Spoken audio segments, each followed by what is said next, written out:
જય શ્રી કૃષ્ણ. હું છું વૈશાલી સોની. વૈસુસ કિચનમાં તમારું સ્વાગત છે. આજે આપણે બનાવીશું સુખડી. ઘઉંનો ઝીણો લોટ જોઈશે, જે આપણે રોટલી બનાવવાનો હોય છે એ છે વજનમાં 250 ગ્રામ. બીજું આપણે ગોળ લઈશું.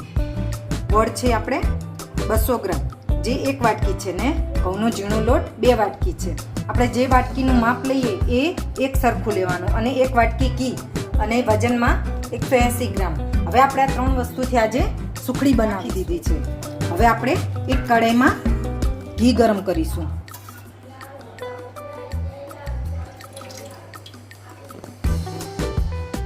ઘી બધું ગરમ થઈ જાય એવું આપણે એમાં લોટ રાખી દઈશું. આપણું ઘી બધું ગરમ થઈ ગયું છે. હવે આપણે એમાં તરત લોટ એડ કરી દઈશું.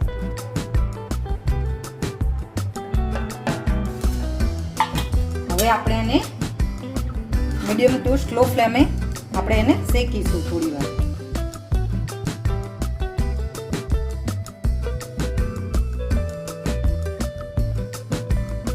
આપણે આને આવી રીતે ધીમા ધીમા તાપે શેકી જવાનું છે. તો આછો ગુલાબી રંગ જેવો થાય ત્યાં સુધી લોટને આપણે શેકવાનો છે. આપણે આ સુખડી શેકાઈ ગયાની આપણને ખબર પડશે કેવી રીતે, એ હું તમને જણાવું.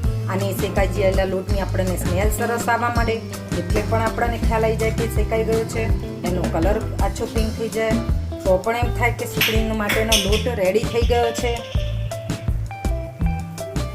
અને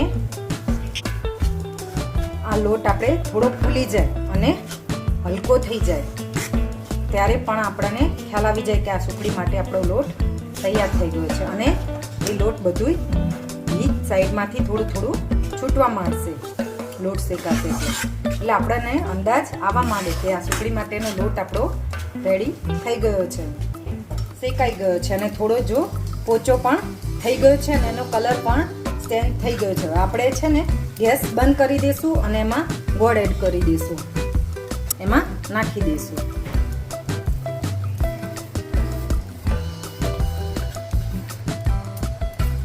અને એને સતત હલાવી દઈશું.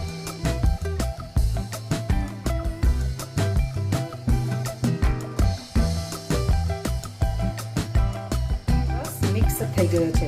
આપણે એને હવે થાળીમાં લઈ લઈશું.